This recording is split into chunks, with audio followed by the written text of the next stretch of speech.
Começa agora 70 a mais. Como viver bem a partir dos 70 anos. Alô, amigos do 70 a mais. Neste sábado, estamos trazendo o Dr. Welles Tavares Santos. Ele é psicólogo clínico.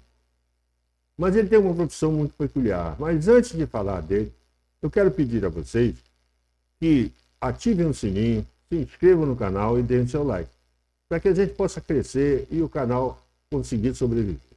E quero agradecer também aos nossos parceiros comerciais. Somos movidos pela energia, nos 4 cantos do Amapá.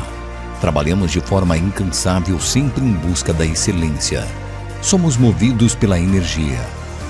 A energia presente em cada obra bem executada, de cada cliente satisfeito.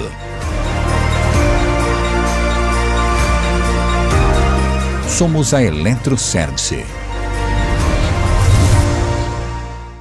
Como eu dizia, o nosso convidado de hoje, o Dr. Welles, ele é psicólogo clínico, mas ele tem uma profissão peculiar. Ele trabalha com terapia cognitiva comportamental. O que vem a ser isso? Ele é graduado em psicologia do trânsito. Importante, né? Uma coisa muito difícil, né? Ele trabalha com psicologia no trânsito. Então vamos conversar com ele. Como vai, Dr. Welles Tavares Santos? Tudo bom, Luiz? Prazer estar participando desta entrevista dos 70 a mais. Estamos aqui à sua disposição. É uma honra ter você aqui conosco, até porque é um assunto meio insólito, né? Porque você é psicólogo, certo? Sim. E pelo que eu vi aqui, você diz que você é pós-graduado em psicologia de trânsito. Sim. E tem uma abordagem em terapia cognitiva comportamental. O que é a terapia cognitiva comportamental? Ok. A terapia cognitiva comportamental, ela é uma abordagem que trabalha pensamento e emoção e comportamento. Ou seja, alguns psicólogos costumam dizer que você é aquilo que você pensa. Eu discordo em parte. Eu sou aquilo que eu estou pensando naquele momento. Entendeu? Então, esses meus pensamentos, que são os pensamentos disfuncionais, eles podem gerar uma emoção e que vai me trazer um determinado comportamento. Então, nós, terapeutas comportamentais, nós trabalhamos para modificar aquele padrão de pensamento disfuncional, colocando um outro padrão racional, que venha trabalhar de uma forma em que o cérebro vem entender que aquilo é bom para a pessoa. Então, ele tira aquele pensamento negativo e coloca a ter um pensamento de forma positiva. Realmente é um olhar muito especial, né? Sim. Eu acho que é uma forma de você ver as coisas por um outro ângulo, né?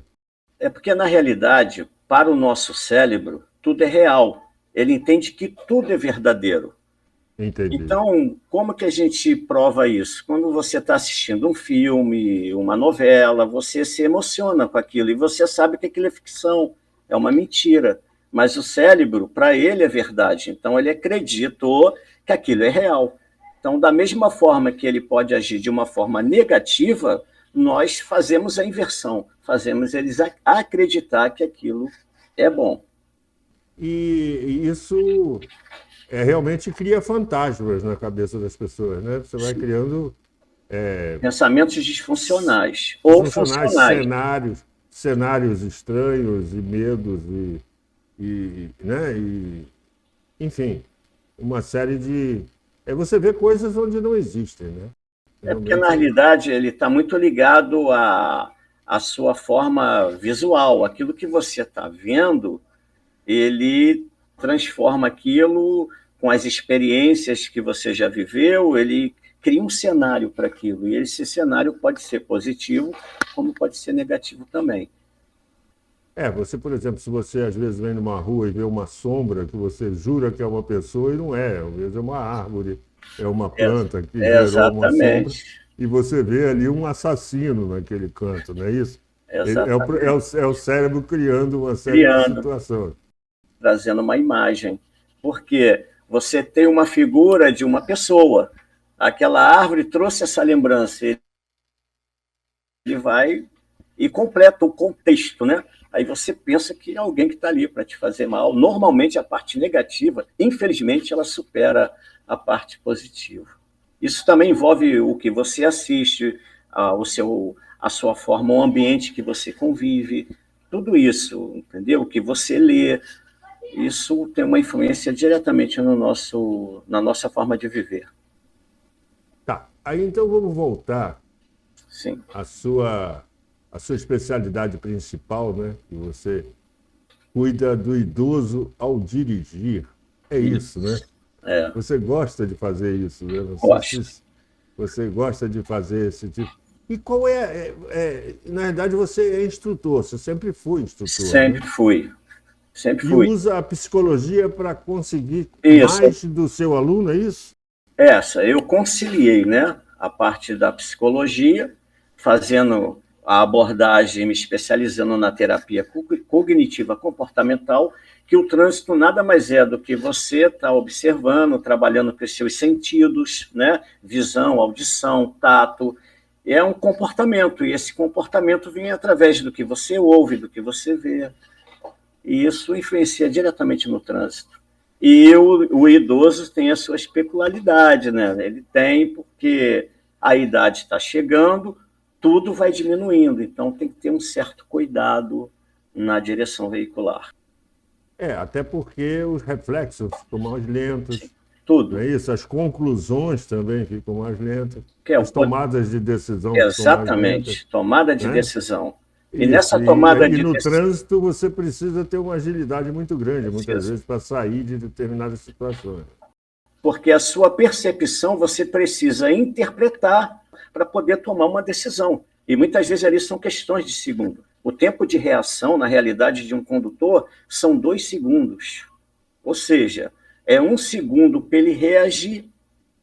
Olha só, a questão dele estar vendo, quando ele vai pisar no pedal de freio, é mais 1 segundo. Então, são 2 segundos que ele precisa tomar essa decisão. E muitas vezes isso aí está envolvendo coordenação motora, articulações e etc.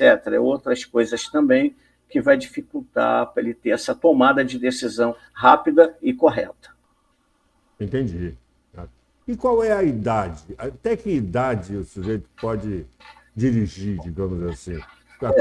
Quer dizer, que seja uma idade razoável, né? Para o sujeito. Existem Segundo, aberrações, né? Mas segundo a regra. a legislação de trânsito, não tem uma idade. Enquanto você tiver com a sua questão psíquica e física em condições, você vai dirigir até morrer, até os 100 anos. Se você vai lá, passa nos testes psicológicos, a sua força que você vai fazer, visual, se você está enxergando bem, usa lente corretora, tem força nas mãos, nos pés, nas pernas, você vai dirigir. Isso vai variar de idoso para idoso. Tem outras pessoas que vão estar mais debilitadas. Essa é uma questão de bom senso do próprio motorista, né? Quando ele aceita a idade dele, as limitações, aí isso envolve família também, e são questões psicológicas que podem afetar. Você está acostumado a fazer determinadas coisas, de repente você impedido de fazer aquilo, pode gerar um problema psicológico, né? Até mesmo pacientes que entram em depressão, que deixaram de fazer aquilo que mais gostavam. Isso acontece bastante. Eu, por exemplo, eu vivi a vida inteira em cima de motocicleta, né? Eu fui presidente de motoclube, eu adoro motociclismo. Sim. E depois que eu tive Covid, eu tive vertigem rotatória. E aí o meu médico disse, vende a moto. Tem condição. Porque carro não cai, moto cai. Se você tem uma vertigem rotatória no trânsito, a moto é chão direto. Mas aconteceram algumas coisas que me deixaram meio encabulado também. Lapsos de memória. Pequenos lapsos de memória. Sim. Já aconteceu de eu vir pela rua e disse, que rua é essa? Onde é que eu estou? A memória de curto prazo. Essa aí, memória. De repente clareia de novo, entendeu? E isso me assusta.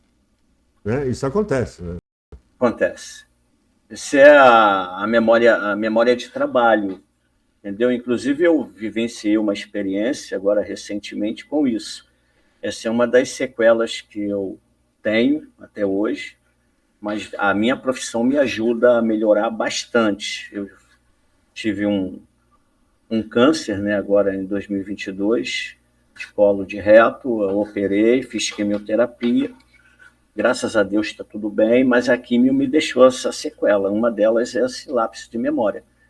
Eu estar dirigindo e, de repente, eu encostar o carro, falar onde eu estou. Mas o engraçado que a experiência é muito boa, eu procuro tirar proveito da situação, eu não perco a consciência. Eu sei que eu conheço aquele lugar. Eu sei quem eu sou, que eu conheço, só não estou lembrando onde estou. Aí, daqui a pouco, ela volta.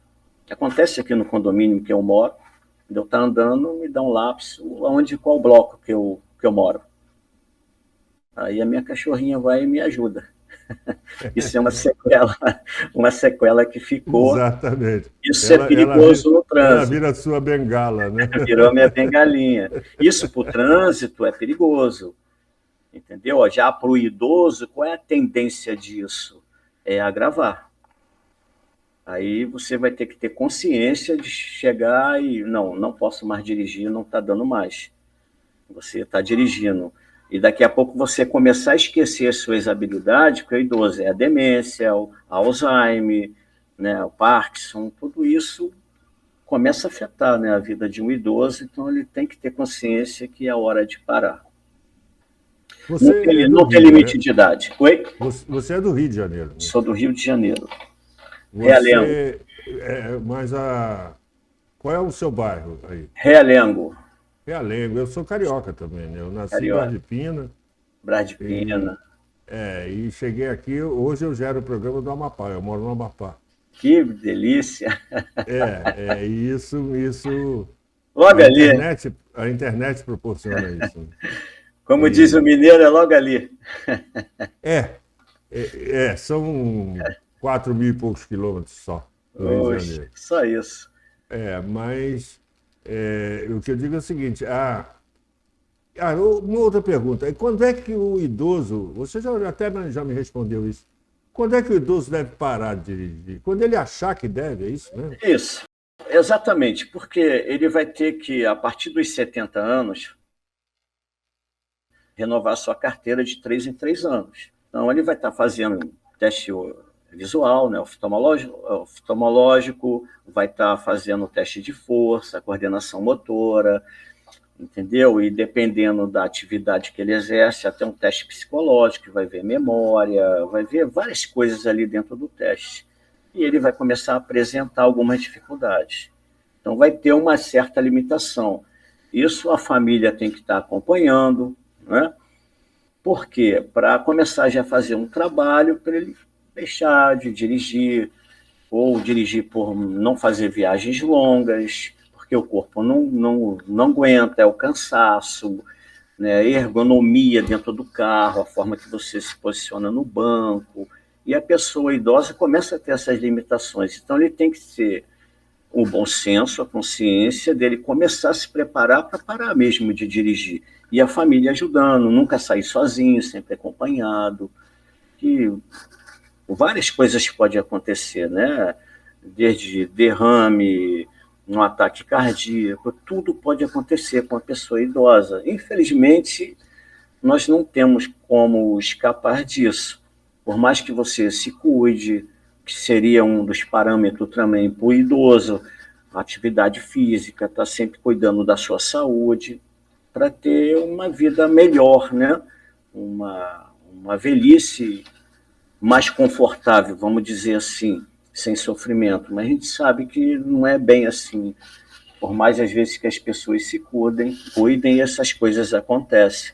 Então ali é a consciência do próprio motorista, ali o idoso, e da família, de convencê-lo, fazer um trabalho psicológico, levar ao psicólogo, ele começar a aceitar a idade. O mais interessante disso tudo da vida de um idoso, isso serve para nós, é aceitar a nossa idade e nos adaptando à forma de ter uma vida boa, confortável na terceira idade. E eu acho que eu acho que também tem um elemento muito importante, que é a visão, né? Sim. A visão do idoso, ela vai perdendo, né? A gente vai perdendo. Eu não tenho problema. Eu não tenho problema de visão. Eu leio, sabe, no escuro, à noite, não tem problema. O farol ofusca, não tem o menor problema. Então, eu dirijo, viajo aqui, atravesso o estado todo, não tem o menor problema, não sinto nada.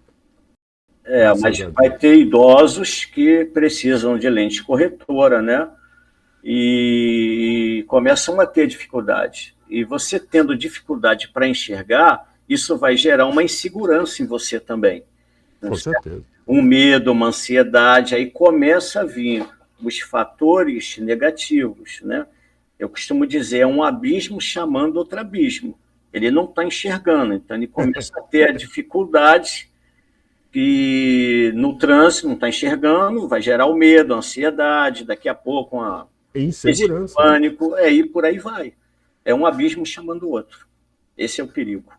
Por isso que ele tem que estar sempre fazendo teste, né? Para ver como é que está a sua visão, evitar de dirigir à noite, o entardecer, o crepúsculo é o pior horário para dirigir esse horário.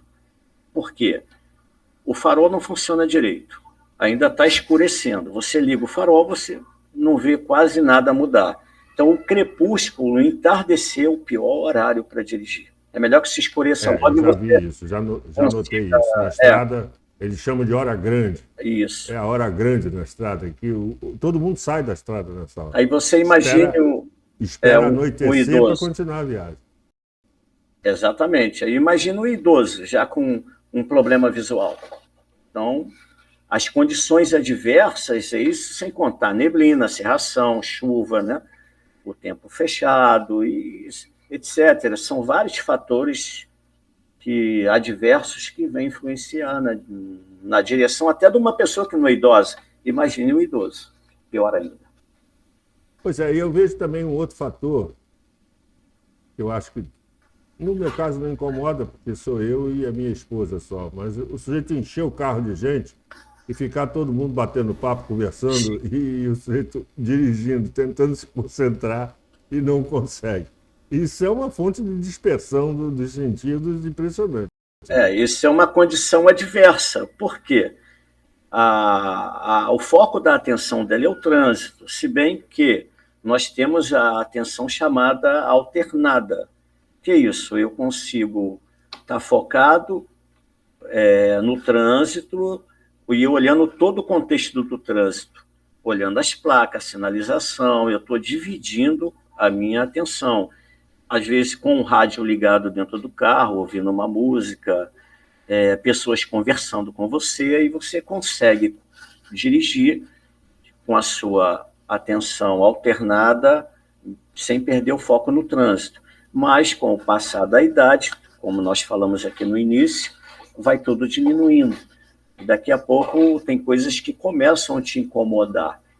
E hoje ainda tem a questão do telefone celular, né? As pessoas, infelizmente, são muito irresponsáveis, imprudentes, e continuam falando ao telefone celular. Isso envolve até o idoso também, que eu estou no trânsito aí, eu vejo pessoas idosas falando ao telefone celular, com ele na mão, olhando para o celular. Já tem o problema, das vezes, a falta de memória, o foco da atenção, tudo isso já diminuiu com o passar do tempo, e ele ainda cria condições mais adversas ainda, a probabilidade do acidente é muito grande. Com certeza. Existe algum carro especial seja melhor ou pior para o idoso? Tipo, o carro automático, o carro mecânico, o carro grande ou o carro pequeno? O que seria? Seria um carro, digamos, mais ergométrico e mais ideal, né? Sim, isso é uma pergunta que muitos idosos fazem para mim. Welles, qual carro eu devo comprar? Falo para você, deve comprar o carro do seu gosto, a princípio, mas um carro que venha atender... E que cabe no seu bolso também, né? Do bolso, ainda tem essa também, do seu gosto e do seu bolso.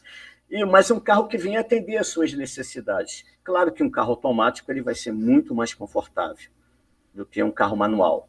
Ele praticamente vai acelerar e só frear e trabalhar o volante. É menos alguma coisa para fazer, né? Um carro confortável que venha atender às necessidades dele. É o que eu falo para ele, porque não existe um carro específico, entendeu? As pessoas gostam de carro e vai escolher o carro que ele achar melhor para tudo, para o bolso, como você falou. Não pode esquecer desse detalhe. Não, eu acho o seguinte, no meu modelo de pensar, eu já tive carro de tudo quanto foi jeito e maneiro. Eu sempre disse que eu fui um colecionador de automóveis, só que eu tive um de cada vez. Sim. Eu tive carro de tudo quanto jeito que você pode imaginar nesses meus mais de 70 anos de vida. Então, o que acontece?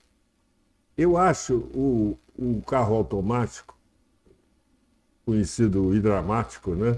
Isso. Hidramático é uma marca, né? Na verdade, é um carro automático, de câmbio automático. Eu acho ele é um carro altamente confortável, mas ele dispersa. Você desiste dele, você esquece dele, porque você não tem o que fazer. Exatamente. Então, existe uma empresa de ônibus, já existia aí no Sul, que era Itapemirim, não sei se vocês lembro. Essa empresa, eles tiraram os carros automáticos porque o motorista dormia. Ele não tinha o que fazer na estrada. É um perigo, então, né? Uma das coisas que ele fazia era, para ficar acordado, era passar de quinta para quarta, de quarta para quinta, de quinta para quarta, de quarta para quinta, de quinta para sexta, de quinta para quinta, de quinta para quarta, para poder ficar acordado e fazer alguma coisa. O câmbio automático não faz isso. É verdade. Entendeu? Então é monótono. Quando você está fazendo uma viagem longa, normalmente esse é um dos perigos. Que você, mesmo com carro automático, você já chegou lá na sua quinta marcha e ar-condicionado ligado, musiquinha ligada, você já está viajando há algum tempo, cenário repetitivo, boizinho, casinha, morro, matinho, né? Noite. Né? Aí você vai olhando para aquilo ali, daqui a pouco já era, vai mimir. Esse que é o perigo. É uma condição adversa, não deixa Exato, de ser. É um bálsamo, né? Vai pro Isso acontece diariamente com qualquer carro, qualquer ônibus. Não precisa estar muito velho para isso, não. Então, imagine um carro confortável. Exatamente. Que ainda te traga mais conforto ainda. Aí vai estar na rede ali balançando. Exatamente, só falta uma rede mesmo e você dirigindo deitado na rede, né? Eu costumo falar que tá ninando o bebê. Tá ninando ele, vai dormir, esse é o perigo. Mas você criou um ambiente específico para isso? Você atende as pessoas particularmente? Porque o Detran não faz esse tipo de serviço, né? Não. As autoescolas também não fazem. Não. Mas você oferece esse serviço como profissão, é isso? Sim. Eu montei a minha empresa, Dirigi Sem Medo, e comecei a fazer esse trabalho dentro de um consultório. Mas eu percebi que só o trabalho que a gente chama de enfrentamento, né, é a parte de técnicas você utiliza para tentar atenuar, amenizar a fobia, né? Que o medo de dirigir, ela é conhecida como a maxofobia, que é aquele transtorno que pode trazer outros quadros de ansiedades. E então a gente procura trabalhar isso. Uma das técnicas é fazer a pessoa se imaginar na direção do veículo. Então você faz todo aquele preparo de relaxamento, dentro de um consultório, começa a pessoa a imaginar, dirigindo, e depois você, com algumas sessões, você vai observando o comportamento, a reação, né? Os sintomas ali que o paciente está demonstrando, a hora de você levar para o carro. Mas eu percebi, através da experiência, que dentro do carro é o melhor consultório para esse tipo de problema, né? Então, eu chamo de consultório móvel. O trabalho que eu estava fazendo dentro de um consultório relacionado ao trânsito, eu faço dentro do próprio carro. Ali faço técnica de relaxamento e já começo a familiarizar o paciente com o veículo, com aquilo que ele vai enfrentar daqui a pouco. Está dentro de um carro, pega no volante, mexe na marcha, bota o cinto, liga o carro, vai se familiarizando. Né? Um laboratório. Faz o próprio laboratório na própria rua, né? Com as ferramentas todas. E depois ele vai para o enfrentamento. A gente chama de sensibilização. Ou seja, você vai começar, ele tem um padrão de comportamento, que às vezes está causando um quadro de ansiedade. Então, eu vou mudar esse padrão, que nós somos condicionados, nós criamos hábitos, e às vezes são hábitos tóxicos e ruins. Então, vamos criar novos hábitos, e esses novos hábitos criamos dentro do carro. Claro que isso aí envolve tempo, às vezes as pessoas querem milagre, não dá para fazer com 2 sessões, 2 aulas de automóvel, é de 10, 20, 30, por aí. Por quê? Isso depende de paciente para paciente. Cada um tem a sua forma de entender o quadro que ele está vivendo, vivenciando, para tentar mudar aquele quadro. Então, ele precisa de mais tempo. E, às vezes, isso envolve questões financeiras, às vezes o trabalho não sai como deveria, né? Os pacientes costumam, às vezes, abandonar dentro de um consultório, às vezes acaba abandonando dentro do carro. Mas, de uma forma geral, esse trabalho tem dado muito certo, porque é um trabalho que a autoescola não oferece, o Detran não oferece, é você ter 2 em 1, o instrutor e o psicólogo. Então, ali eu trabalho a parte prática, que a parte prática, se não tiver bem desenvolvida, vai gerar todo esse quadro de ansiedade, insegurança. Então, eu tenho que olhar essa parte. Essa parte está redondinha, aí eu começo a observação psíquica, ver o que está levando essa pessoa a ter medo. Às vezes a pessoa olha para um caminhão e fala, poxa, Wellington, vem um caminhão ali. E aí, tudo bem, eu falo, o caminhão tem motorista, e o nosso carro tem motorista. Eu tenho que fazer com que esse paciente venha racionalizar, entendeu? Porque a emoção dele já está lá em cima. Então, eu tenho que estabilizar. E você só consegue estabilizar a emoção fazendo com que ele tenha um pensamento positivo, fazendo ele racionalizar. Eu começo a questionar ele e ele começa a pensar e me responder. Nisso que ele está pensando, ele vai equilibrando, que fica racional, já equilibrando com o emocional até superar. E, por exemplo, se ele está passando à direita de um caminhão, ele acha que não vai dar. Questão visual espacial, questão espacial. É o espacial, exatamente, é o golpe de vista. Essa Isso coisa aí toda. o idoso começa a perder também. A visão periférica é muito perigosa. Questão espacial, o cálculo, porque o nosso cérebro ele faz o cálculo, é igual atravessar a rua. Às vezes as pessoas atravessam a rua, a pessoa adianta o passo, diminui, calcula certinho e vai, né? Quando o teu cérebro fala para você não vai e você insiste, questão de comportamento, de impulsividade, você é atropelado. Porque normalmente você faz o cálculo certinho entre adiantar o passo ou reduzir o passo, para dar tempo para atravessar. No carro também, o cálculo, você tem aquele cálculo visual de uma hora de uma ultrapassagem. Isso um motorista em condições normais, né? Fisicamente, psicologicamente, e além de outros fatores de prudência que ele tem que ter ao volante. Porque se ele não estiver bem dentro dessa área, não vai dar certo. É a mesma coisa discutir dentro de um carro, né? Brigar, tal. Enfim, perdendo o seu foco tudo, deixando a sua impulsividade. Eu costumo dizer que o nosso comportamento, você pode ter um certo tipo de emoção. Você está com vontade de chorar, de gritar, de brigar, beleza. Você assume, eu estou querendo matar um. Mas quando eu paro para pensar, eu estou racionalizando aquela emoção, aquele pensamento que eu tive. Nisso eu mudo o meu comportamento. Eu estou com vontade de dar um chute na cadeira, porque eu fiquei com raiva. Mas se eu pensar que se eu chutar a cadeira eu vou quebrar meu pé, o meu comportamento... Vai dar metade. Metade. Você soca alguém, a mão dói. Exatamente. Aí você, nisso que você conseguiu parar para racionalizar o seu comportamento, ameniza a sua emoção. Aí você consegue equilibrar a sua impulsividade. Por isso, antes de qualquer atitude, na dúvida, eu sempre falo, na direção, não faça. Está na dúvida, não faz. Porque a impulsividade pode fazer com que você venha tomar uma decisão errada. Existe a máxima que diz, né? Perca um minuto na vida, mas não perca a vida num minuto. Exatamente. É o tempo que você vai pensar. E ela é perfeita. Você vai parar para pensar, nesse que você parou, você já ganhou sua vida. Exatamente. Muita verdade nessa máxima. Não é? Isso é uma máxima maravilhosa. Eu, por exemplo, a minha esposa, eu comprei uma moto e acabei dando a moto para ela. E ela disse, você vai me ensinar a dirigir? Não. Você vai para a autoescola, né? Vai tirar seu documento direitinho.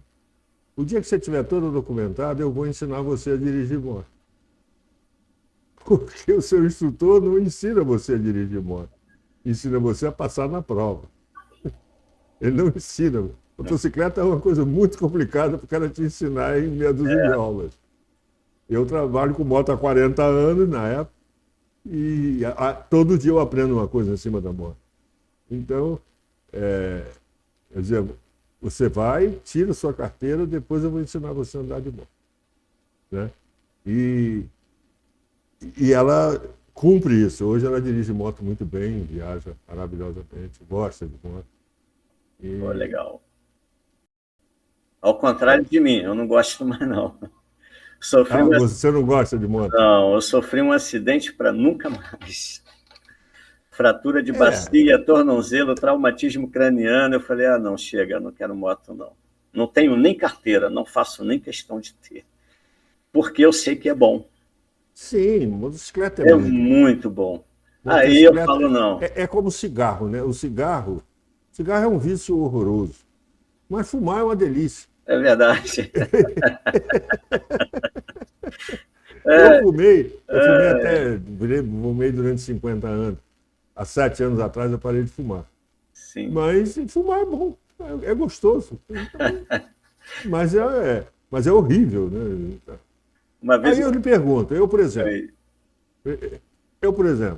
Fala. Eu dirijo desde 16 anos de idade, 17 anos de idade. Né? Meu pai sempre me deu essa condição. E aí, mas eu te pergunto, é difícil para o idoso começar a aprender a dirigir? Quais são as dificuldades que ele tem para ele que nunca pegou no carro? É mais difícil do que o jovem. A princípio, o idoso já chega com essa desculpa. Já estou velho, deixei de tirar a carteira jovem. Quando ele começa a enfrentar certa dificuldade no aprendizado ali do carro, né? Aprender a conduzir o veículo, aí ele começa a vir com essa desculpa. Mas aí eu já faço um trabalho que eu já enxergo isso como um pensamento disfuncional. Eu normalmente trabalho de uma forma que, para mim, não tem limite de idade. A pessoa, porque eu encontro jovem, aí é uma experiência profissional que tem tamanha dificuldade ou até maiores do que uma pessoa idosa para aprender. E como tem idoso que chega ali, desenvolve e começa a aprender bem. Agora, tem limitações? Tem. Por quê? Coordenação motora, às vezes não consegue movimentar, né?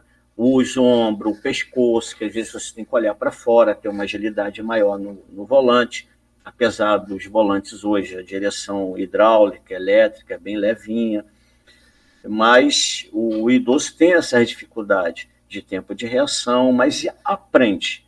consegue aprender, mas tem que fazer um investimento maior, né? E a pessoa tem que fazer um planejamento, isso tudo eu deixo muito claro, você tem que se planejar, porque o que você vai gastar, quanto você pode gastar, quanto você pode investir, criar metas, que às vezes as pessoas começam, mas ficam frustradas porque não conseguiu alcançar aquele propósito, por questão financeira, às vezes questão física, tudo isso envolve e atrapalha, mas se aprende.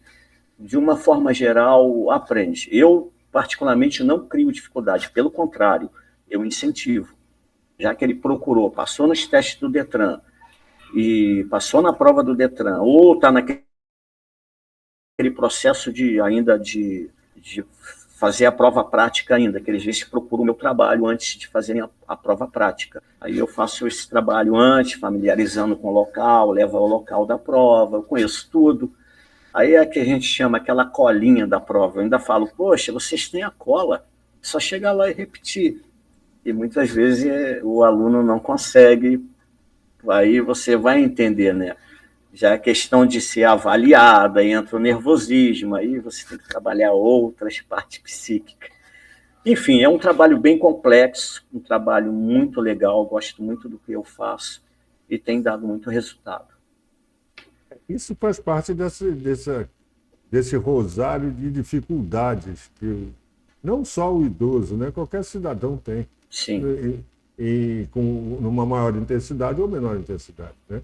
As fobias, né? As fobias, as incertezas, isso tudo a gente joga no volante do carro. É porque esse trabalho você tem que identificar, às vezes, um trauma. Às vezes a pessoa sofreu algum trauma. E muitas vezes não está, às vezes, relacionado a um carro. Um trauma de infância, por exemplo. Ali, um exemplo muito clássico, o próprio pai ou a mãe fala, você não serve para nada, você é um burro, não vai aprender nada, não aprende nada direito. Isso pode criar um trauma que ele vai, mais tarde, na fase adulta, influenciar numa forma de aprendizagem. Ele pode começar a ter algum déficit dentro dessa área, devido a um trauma que não tem nada a ver com o carro. Mas é uma coisa, isso para qualquer especialidade na vida dele que ele for aprender. Aí vai criando aquele complexo de inferioridade, você começa a descobrir outras coisas que não estão relacionadas ao carro, mas que estão diretamente ligadas à forma dele aprender. Pois é, aí o psicólogo entra em campo, né? Isso, aí é o trabalho do psicólogo. E como é feito esse trabalho para diminuir o medo da direção, o medo desse desconhecido? Quais são as ferramentas que você usa para isso? As ferramentas, a princípio, é você entender, fazer com que ele venha aceitar.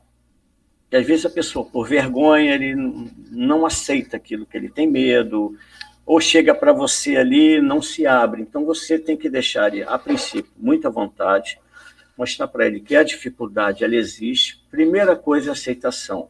Eu tenho medo, eu tenho dificuldade de aprender, beleza. Aí nós vamos começar a trabalhar, a tentar descobrir o que está gerando esse medo nele. E aí você começa a fazer as investigações, né? Através de questionamento, você vai questionando e vai tentando achar aquele padrão disfuncional que está atrapalhando ele. Começa a praticar técnica de relaxamento, de respiração, principalmente. O corpo tem que respirar, você tem que oxigenar o teu cérebro e relaxar o máximo que você faz. Isso a gente faz dentro do consultório, ensina o paciente e ele tem que pôr em prática. A terapia cognitiva comportamental é você ensinar o seu cliente, seu paciente, a ser seu próprio psicólogo. Então você ensina a técnica a ele começa a praticar dentro de casa, relaxamento, começa a se imaginar dirigindo. Ali começa o trabalho. E muitas vezes o paciente não é disciplinado para isso. Ele quer chegar lá no consultório, quer que o psicólogo dê a fórmula mágica que vai fazer ele mudar todo o padrão de vida dele. Não é. Você tem que se condicionar aquilo, criar novos hábitos. É chegar em casa, agora eu vou meditar, vou relaxar. entendeu? Ele vai fazer aquilo que ele gosta, vai praticar a técnica que a gente vai ensinar de respiração, que são coisas simples. É respirar pelo nariz, pela boca, soltar pela boca, né? Inspirar e expirar. Prender 33 segundos. Enfim, você criar esse hábito. Quando você cria isso, você começa a sua taxa hormonal, começa a equilibrar, dopamina, serotonina, ocitocina, são hormônios que vão fazer você levar uma vida equilibrada. Isso serve para todas as áreas da nossa vida. Então, quando ele começa a praticar essas coisas, e quando vai lá para o carro, o teu cérebro já está condicionado a um novo padrão. Isso, aquilo que assustava ele, começa a diminuir a intensidade. Ele começa a enxergar que o bicho não é tão feio como parece. Porque que nós que criamos o monstro aqui dentro da nossa própria mente. Entendeu? E assim, através do treinamento, tem que treinar. Isso, quando eu digo treinamento, dentro das técnicas, né, psicológica, treinamento prático dentro do carro, o aluno tem que treinar, ele tem que praticar. E à medida que ele vai praticando, é igual andar de bicicleta. Você começa a aprender, está desequilibrado, andar de motocicleta, a mesma coisa, daqui a pouco você está andando direitinho. Mas tem que ter um investimento dentro da parte da prática e disciplina, principalmente daquilo que o psicólogo o orienta para ele fazer. Para você ter uma ideia, uma coisa que eu aprendi com um palhaço, por incrível que pareça, um palhaço que fazia os seus malabarismos com perna de pau. E ele dizia que o sujeito que usa a perna de pau, ou anda de bicicleta, ou anda de moto, o segredo é ele não parar. Porque se ele parar, ele cai. Faz sentido. Então, o perna de pau, ele está sempre lá e cá, lá e cá. Ele apoia numa perna, apoia na outra, um passa à frente, um passa atrás, e ele vai se equilibrando. Na bicicleta, a mesma coisa. Ela só funciona quando está andando. Exatamente. Parado, cai. Não tem moto, parada, cai. É a mesma bicicleta, coisa. Parada, cai. Então, esse palhaço me ensinou isso. Então, isso eu levo para o resto da minha vida. Se eu parar, eu caio. Então, eu não posso parar. Eu tenho que parar, continuar trabalhando, continuar desenvolvendo, continuar aprendendo, para não parar o cérebro. Certo? Quando a gente para o cérebro, o corpo para. Porque na realidade o que envelhece é o corpo. O cérebro, Exatamente. Você pode manter ele sempre ativo, sempre ativo. Exatamente. Porque a tendência do cérebro, por mais magnífico que ele seja, ele é preguiçoso. Mas ele também não tem idade. Não, ele é preguiçoso, ele não gosta de trabalhar. Aí você põe ele para trabalhar. É a mesma coisa você criar um hábito de fazer caminhada todos os dias. Aí vai ter o dia que tu vai levantar, o tempo está frio, você está com sono. Aí é aquela tendência do cérebro, amanhã eu faço, começa a arrumar desculpas. Aí você fala exatamente o contrário. Só porque eu não quero ir, eu vou.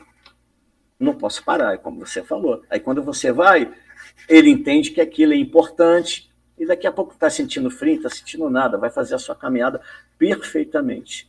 É você condicionar o cérebro a coisa boa, senão ele vai relaxar, ele é preguiçoso e tu vai ficar sedentário, arrumando um montão de desculpa para não fazer nada.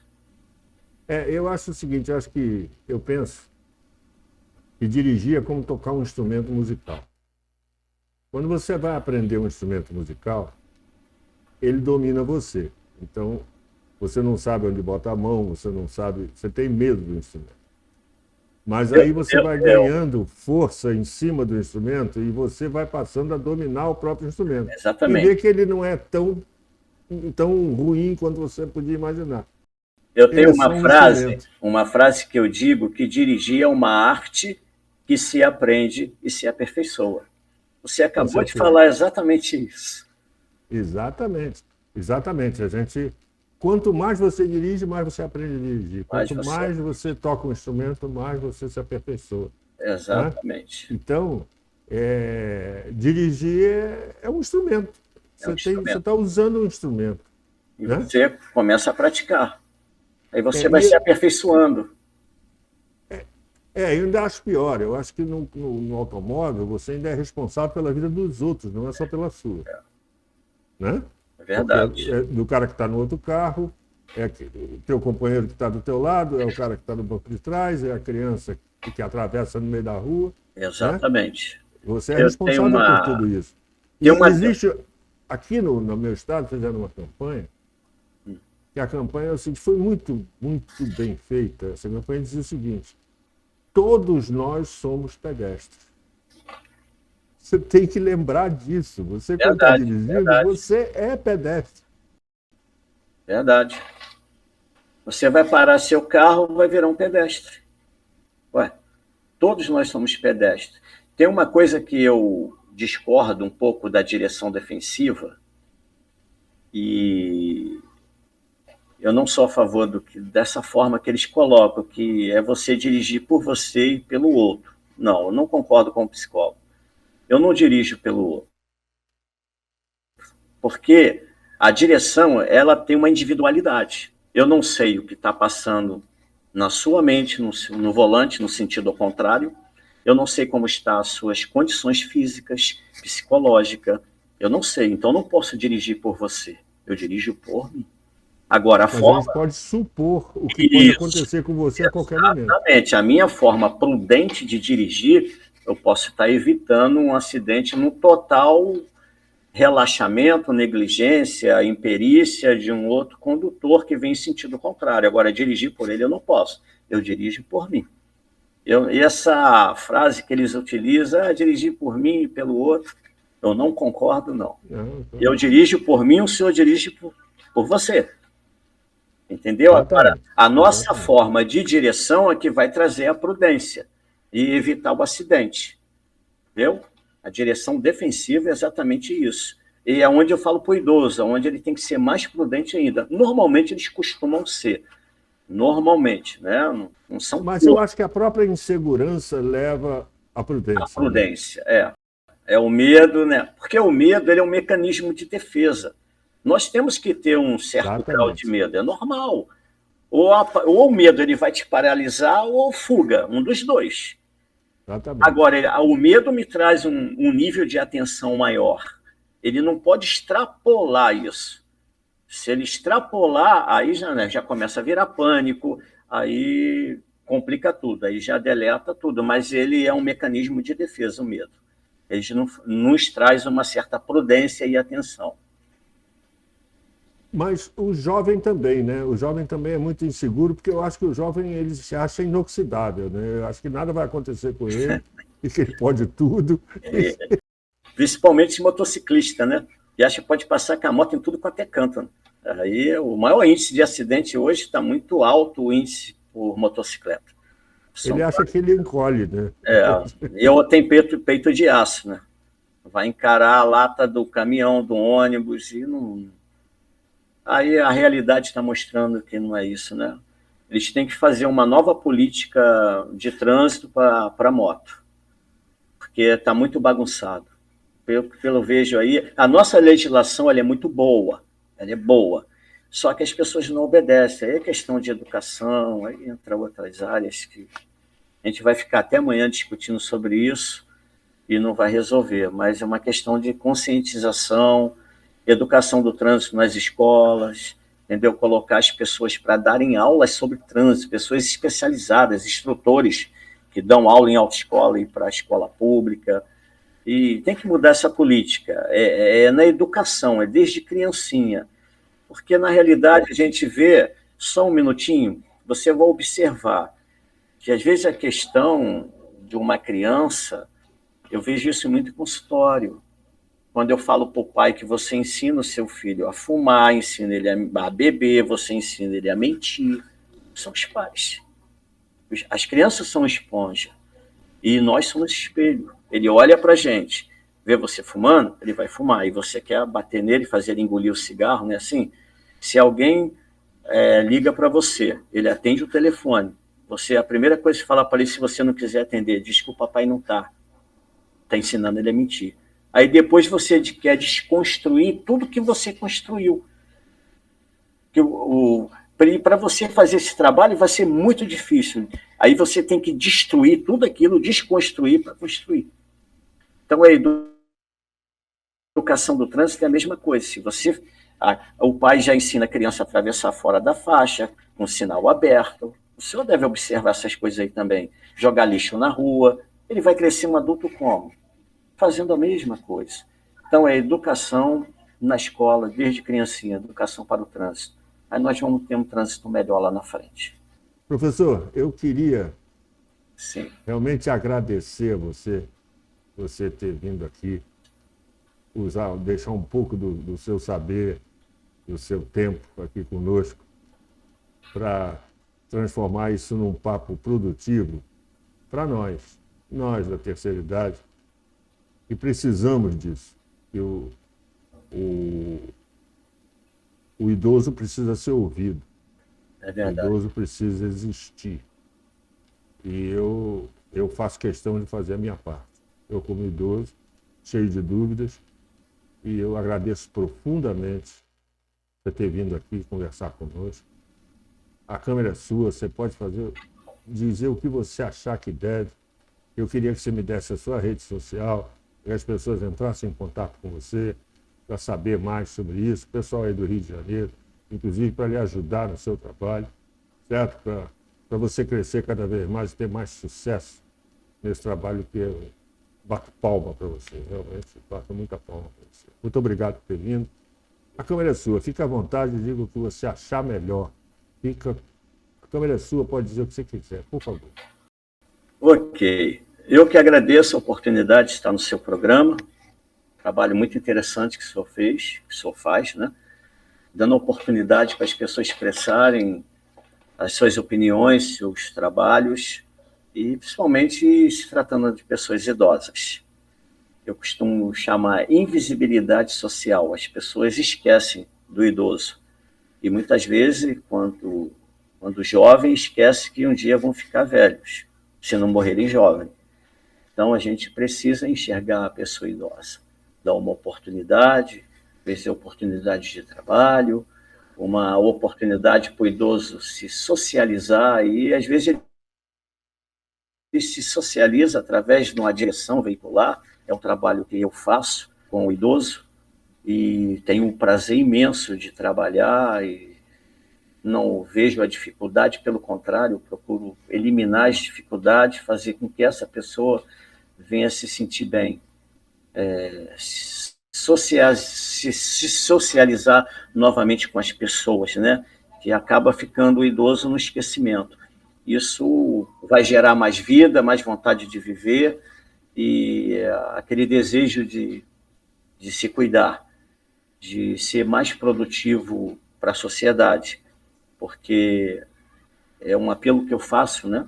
Muitas vezes as empresas não dão oportunidade para as pessoas idosas voltarem a trabalhar, aqueles que desejam, porque através da experiência, o tempo de trabalho, com certeza eles vão estar ali contribuindo para a juventude, na formação de novos profissionais.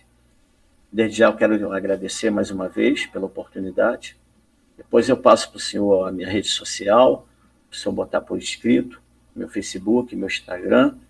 E muito obrigado pela oportunidade e espero ter uma nova oportunidade para nós tratarmos de outros assuntos a respeito do idoso. Pode deixar que eu vou buscar você, porque eu quero continuar bebendo nessa fonte. Sempre que eu precisar, eu vou atrás. Legal. Espero ter contribuído. E eu conto também com a sua saúde, com a sua recuperação plena. Muito obrigado. E que você seja muito feliz no que você faz, e com a sua família, com todos os seus. Muito obrigado por tudo e até uma próxima, se Deus quiser. Uma boa noite. Viram?